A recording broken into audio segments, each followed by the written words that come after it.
First ever factory outlet Mukunda jewellery KPHB Kothapet Khammam Somajiguda Hanamkonda. నమస్తే అమ్మా. నమస్తే తల్లి. అమ్మా, నాకు ఈ రోజు ఒక డౌట్ వచ్చింది. తల స్నానం చేసే పూజ చేయాలా? అంటే పూజ ప్రతిరోజు చేస్తాం కదా, మరి తల స్నానానికి కొన్ని రోజులే ఎందుకు పెట్టారు? ఫర్ ఎగ్జాంపుల్ ఇంకో విషయం కూడా ఇందులో, ఇప్పుడు సాయంకాలం గుడికి వెళ్దాం అనుకుంటాము, ఉదయాన్నే స్నానం అది చేసేస్తాము, మధ్యాహ్నం నిండుగా భోజనం చేస్తాం, బీట వెజ్ ఆర్ నాన్ వెజ్. అప్పుడు ఏంటి పరిస్థితి? గుడికి అసలు వెళ్ళకూడదు, అలాగా నిండుగా భోజనం చేసి వెజ్ అయినా నాన్ వెజ్ అయినా మళ్ళీ అప్పుడు తల స్నానం చేసి వెళ్ళాలా? అలాగా కమెంట్ బాక్స్ లో రకరకాల ప్రశ్నలు వస్తున్నాయి, అవన్నీ సేకరించాను, మీ ముందు పెట్టాను ఈరోజు. అసలు తల స్నానానికి అభ్యంగన స్నానానికి ఉన్న తేడా తెలియాలమ్మా. అభ్యంగన స్నానం అంటే నూనె రాచుకుని తలకి కుంకుడుకాయో షీకాయో ఈ రోజుల్లో ఏదో షాంపూనో పెట్టుకు రుద్దుకుంటారు. ఇప్పుడు అంతగా నూనె పట్టించుకునే ఓపిక లేకపోతే కనీసం పెద్దవాళ్ళు ఉంటే అమ్మ కడుపు చల్లగా అత్త కడుపు చల్లగా అని చెప్పి ఒక చుక్క నూనె పెట్టించుకుంటారు, లేకపోతే ఎవరికి వాళ్ళైనా ఒక మాడు పట్టిన ఒక నూనె చుక్క పెట్టుకుని తర్వాత స్నానం చేస్తారు. లేకపోతే చేయకూడదమ్మా. అది చేస్తే ఒట్టినే తల మీద పోసుకుంటే అశుభానికి చేస్తాం ఆ పని. మనం దుర్వార్త విన్నాం అనుకో, ఉన్నవాళ్ళం ఉన్నట్టుగా సచేల స్నానం కట్టుబట్టలతో సహా స్నానం చేసేస్తాం. అంటే ఒకవేళ బట్టలతో చేయకపోయినా కనీసం స్నానం చేసి బట్టలన్నీ అక్కడ తడిపి అక్కడ పెట్టి మరీ స్నానం చేస్తాం, అంతే కదా. అంటే అది సెంటిమెంట్, దాని వెనకాల ఏమైనా ఉందా అమ్మా? ఉందమ్మా, లేనిది మన సెంటిమెంట్లు అన్నీ కూడా వెనకాల సైంటిఫిక్ రీజనింగ్ ఉన్నవే అన్నమాట. అలాగే కొన్ని ఇంట్లో పితృకార్యాలు చేస్తారు, తద్దినాలు అవి పెడతారు. అలా పెట్టేటప్పుడు ఏం చేస్తారు? తలస్నానమే చేస్తారు, తలంటి పోసుకోరు. నిన్న కనుమ నాడు కూడా అందరూ తలస్నానమే చేస్తారు, భోగినాడు తలంటి పోసుకుంటారు. రెండుకి తేడా ఉంది చూసారా? భోగినాడు పోసుకునేదే తలంటి, అభ్యంగన స్నానం. కనుమ నాడు చేసేటటువంటిది మామూలు తలస్నానం. ఈ రెండిటికి తేడా తెలియాలి. ఇది తెలియక తలస్నానం చేయాలంటే ఎందుకు చెయ్యాలి? చెయ్యక్కర్లేదు, నిత్యం చెయ్యక్కర్లా. ఆడవాళ్ళు అసలు చేయక్కర్లా, మగవాళ్ళు చెయ్యాలి. ఇప్పుడు మీరు తలస్నానం చేసి పూజ చెయ్యాలని ఒక మాట అడిగారు. ఎవరు చెయ్యాలి పూజ? ఆడవాళ్ళ మగవాళ్ళ? మగవాళ్ళు. కానీ వాళ్ళు చేయరు కదా. అదే కదా, వాళ్ళు చెయ్యను కనుక ఏం చేస్తున్నారు? పిల్లలకు అలవాటు పోతుంది, ఇంట్లో దేవుడికి ఎవరో ఒకళ్ళు చేయడం అసలు మానేయటం కన్నా నయమే కదా, ఎవరో ఒకళ్ళు చేయడం అని చెప్పి ఆడవాళ్ళు చేస్తున్నారు. ఆడవాళ్ళు చేయడం తప్పేం లేదు, ఆడవాళ్ళు చేస్తే దాని ఫలితం ఎవరికి వస్తుంది? వాళ్ళకే వస్తుంది. మగవాళ్ళు చేస్తే కుటుంబం మొత్తానికి వస్తుంది. పాపం ఆడవాళ్ళు చేసింది మగవాళ్ళకి వెళ్ళదమ్మా. అందుకోసం ఏం చేస్తారు వీళ్ళు? వ్రతాలు చేసి ఆ వ్రతం యొక్క ఫలంగా నా భర్త కలకాలం బతికుండాలి అని ప్రత్యేకంగా కోరుకుంటున్నారు.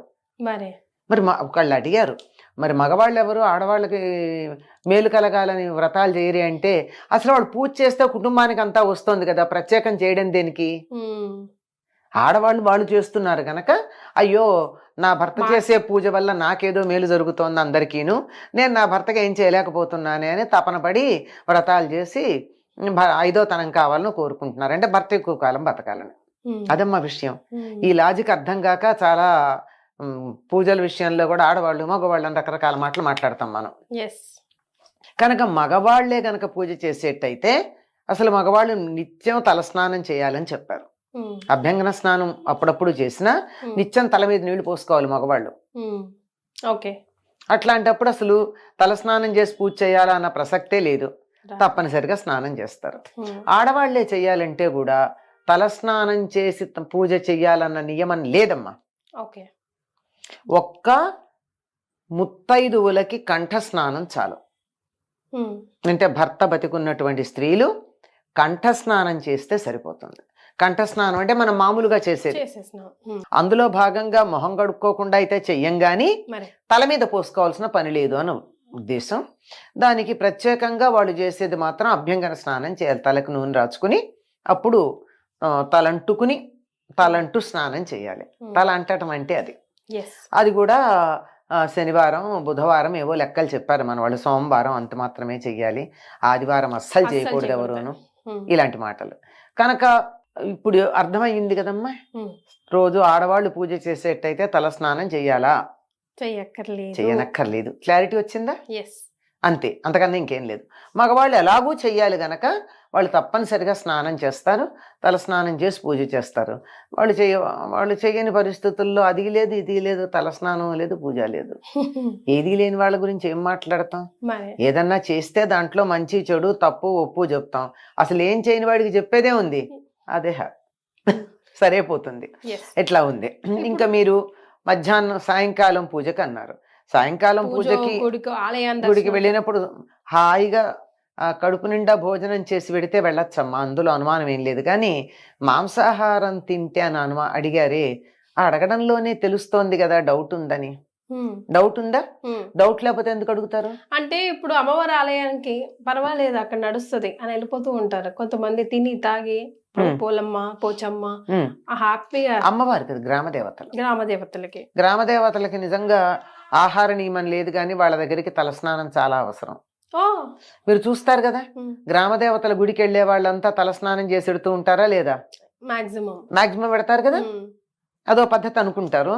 ఈ తిని తాగి అన్నది వాళ్ళ ఇష్టం అమ్మా, దానికి మనం చెప్పగలిగింది ఏం లేదు. వాళ్ళని మా ఇష్టం అని చేసేటటువంటి వాళ్ళకి సమాధానం లేదు. చేయొచ్చా చేయకూడదా అని అడిగిన వాళ్ళకి మాత్రమే సమాధానాలు ఉంటాయి. కానీ మా ఇష్టం వచ్చినట్టు చేస్తాను, చెయ్యొచ్చా అని అడిగితే మా ఇష్టం వచ్చినట్టు చేస్తామని నాకు చెయ్యొచ్చా ఎందుకు, నీ ఇష్టం వచ్చినట్టు చేసేసుకో. నువ్వు చేసే పనులకి మా ఆమోద ముద్ర అక్కర్లేదు. అది మంచి అయినా చెడైనా, మంచి చేసినా అక్కర్లేదు నువ్వు చేస్తున్నప్పుడు, చెడు చేసినా అంతకంటే అక్కర్లేదు. కానీ దేవాలయానికి వెళ్ళేటప్పుడు మాత్రం ఒకప్పుడు తప్పనిసరిగా పరగడుపున వెళ్ళమని చెప్పేవాళ్ళు. పరగడుపు అంటే తినకుండా వెళ్ళమని. కానీ ఇప్పుడు అది ఎవరు పాటిస్తున్నారు? ఏమన్నా అంటే మాకు మందులు ఉన్నాయండి, టాబ్లెట్లు వేసుకుంటున్నాం. నాకు ఆశ్చర్యకరమైన విషయం ఏమిటంటే థైరాయిడ్కి మందులు వేసుకుని మేము టాబ్లెట్ వేసుకున్నాం కనుక బ్రేక్ఫాస్ట్ చేయాలండి అని చెప్తున్నారు. థైరాయిడ్ పరగడుపున వేసుకోవాలి, దానికి తినాలని నియమం లేదు. కానీ వీళ్ళు తినడానికి థైరాయిడ్ టాబ్లెట్ వేసుకోవడం అన్నది వంకగా చెప్తూ ఉంటే అసలు ఇంత దొంగతనం ఎందుకు? ఆత్మవంచన దేనికి? నాకు టిఫిన్ తినాలనుంది తిన్నాను అని చెప్పు, అంతేగాని మందులు వేసుకుంటున్నాను గనక తినాలని ఏం లేదు. బీపీ టాబ్లెట్లకు కూడా అక్కర్లేదు, కొంచెం తినాలి కదమ్మా. అక్కర్లేదమ్మా, కాఫీనో టీనో చాలు, అంతే. మరీ ఎక్కువ వేసుకుంటే తప్ప ఒకటో రెండో వేసుకునే వాళ్ళకి ఏం పర్వాలా. బేసిక్ రూల్ మనకు చెప్పిన రూల్ అయితే పడిగడుపునే వెళ్ళాలి గుడికి పరగడుపున పెడతాం. లేదు సాయంకాలం వెళ్ళామనుకో, మధ్యాహ్నం భోజనం అయిపోయింది కదా, 5-6 గంటలు అయింది కదా భోజనం అయ్యాక, ఏం పర్వాలేదు. వీలైతే మామూలు స్నానం చెయ్యండి, అది మంచిది, బట్టలు మార్చుకుని పెడితే చాలు. అంతకన్నా పెద్ద నియమేమీ అక్కర్లేదు. అంతే. ఇక్కడ ఉంటుంది. అసలు మనం ఏమనుకుంటున్నాం, ఇప్పుడు నేను అడిగేటప్పుడు మీరు అన్నట్టు కొంచెం అమ్మ నాన్ వెజ్ తిని గుడికి, అక్కడే అర్థమైపోయింది కదా. అడగడంలోనే తెలుస్తోంది కదా. అది నాన్ వెజ్ అంటేనే సాత్విక ఆహారం కాదు. సాత్విక ఆహారం కాదన్నప్పుడు పూజలకి వాటికి పనికొస్తుందా? కానీ గ్రామ దేవతలకు ఇస్తాం గనక అంటే ఇస్తాం సరే. ఇప్పుడు నేను ఇంట్లో మామూలుగా కూడా పండు దేవుడికి నైవేద్యం పెడతా కదా అని చెప్పి స్నానం చేయకుండా పాచిబట్టలతో దేవుడికి పండు నైవేద్యం పెడతానా? పండే, కానీ స్నానం చేయకుండా పెట్టను కదా. మరి అట్లాంటప్పుడు అక్కడ నాన్ వెజిటేరియన్ తిని వెళ్ళడం అనేది అమ్మవారికి పెడతాం కదా మేము తింటాము అన్న దానికి ఎలా అన్వయం ఆలోచించండి. తాము చేసే పనిని సమర్థించుకోవడం కోసం రకరకాల లాజిక్స్ వస్తాయమ్మా. ఆ లాజిక్ పక్కన పెట్టి నేను చేసే పని సమర్థించుకోవటం లేదు, తప్ప ఒప్ప అని ఎవరికి వాళ్ళ మనసు ప్రశాంతంగా ఆలోచిస్తే వాళ్ళకే తెలుస్తుంది. ఎందుకు దొరకదు? ఇప్పుడు అడిగేటప్పుడే, ఇప్పుడు మామూలుగా నేను పప్పన్నం తిని గుడికి వెళ్ళొచ్చా అని ఎవరు ఎందుకు అడగరు? నాన్ వెజిటేరియన్ తిని వెళ్ళొచ్చా అని ఎందుకు అడుగుతున్నారు? అంటే అక్కడ ఏదో తప్పు అని తెలుస్తోంది. అందువల్ల నేను తప్పు చేస్తాను, నువ్వు ఆమోదించు, దీనివల్ల వచ్చే పాపం ఏదన్నా ఉంటే నీకు వస్తుంది, నేను హాయిగా పుణ్యం తీసుకుంటానని చెప్పేటటువంటి పద్ధతి. చాలా విషయాలు వీలైతే తినకుండా ఉండడం చాలా మంచిదమ్మా. అనుకోకుండా తినడం జరిగిపోయింది, అనుకోకుండా గుడికి వెళ్ళే అవకాశం దొరికింది, అలా ఉంటాయి కదా పరిస్థితులు. మరీ ప్రతిదాన్ని అలా స్ట్రిక్ట్ గా పట్టుకుని రూల్స్ యంత్రాలం కాదు కదా. అట్లాంటి సందర్భంలో స్నానం చేసి వెళ్ళాలి. వీలైతే తల స్నానం చేసి వెడితే మంచిది. తలస్నానం ఎందుకని చెప్పాలి అక్కడ? అభ్యంగన స్నానం అనలా నేను, తలస్నానం అన్నాను. మీరు గమనించాలి. అంటే చేసింది తప్పు పని గనక క్షమాపణ కోసం చేసుకునే స్నానం అది. ఓకే, అట్లీస్ట్ మనకే హ్యాపీగా అనిపిస్తుంది, అనిపిస్తుంది అట్లీస్ట్ బాత్ చేసి వెళ్ళాలి అన్నట్టు. కానీ కొత్త చీర కావాలమ్మా ప్రతిసారి అక్కర్లేదమ్మా. మనం మామూలుగా ఉతికి ఆరేసుకున్న చీరతో మనం పూజ చేసుకోవడము అన్ని చేస్తాం. పట్టు చీర కట్టుకున్నాం, పట్టు చీరతో గుడికి వెళ్ళాం, అనిపిస్తుంది కదా ఇంట్లో ఉన్న పాత చీర కాకుండా పట్టు చీర కట్టుకోవాలని. ఆ పట్టు చీర గుడికి వెళ్ళినా పూజ చేయాలన్నా దాంతో భోజనం చేయకుండా ఉన్నంత కాలం అది పనికొస్తుంది. ఒక్కసారి మీరు భోజనం చేశారంటే అది మళ్ళీ మనకి పూజకి పనికిరాదు. దీని వెనకాల లాజిక్ ఏముందమ్మా తెలీదు, కానీ భోజనం చేసామంటే ఒకటి ఆహారం తినడం అయిపోయింది కదా, అంచేత ఒక పూట ఇంగిలి పడ్డట్టు అయిపోతుంది అంతే, అంతకన్నా ఇంకేం కాదు. నాట్ రియలీ ఫ్రెష్ కాబట్టి మనం సాధారణంగా నాకు తెలిసి ఎవ్వరూ కూడా పట్టు చీరలు అవి కట్టుకుని కాలకృత్యాలకు వెళ్ళరు, మార్చుకుని ఎడతారు. అందువల్ల వాటికి దోషం లేదు. వాటితో గాని కాలకృత్యాలకు వెడితే ఉతకందే పనికిరాదు. అది కొత్త వాటి విషయంలో. పాతవైతే నేను నిన్న కట్టుకున్నాలే చాకలు తెచ్చింది మళ్ళీ ఇవాళ కట్టుకుంటానంటే కుదరదు. సో ఇలాంటి రూల్స్ కొన్ని పాటించి సింపుల్ అమ్మా. వాటి వెనకాల హైజీన్, అంతే, హైజీన్ తో పాటుగా క్యారీ అవుట్ అయ్యే నెగిటివిటీ, ఈ రెండింటిని దూరం పెట్టడం అంతే, అంతకన్నా వేరే. థ్యాంక్ యూ సో మచ్ అమ్మా.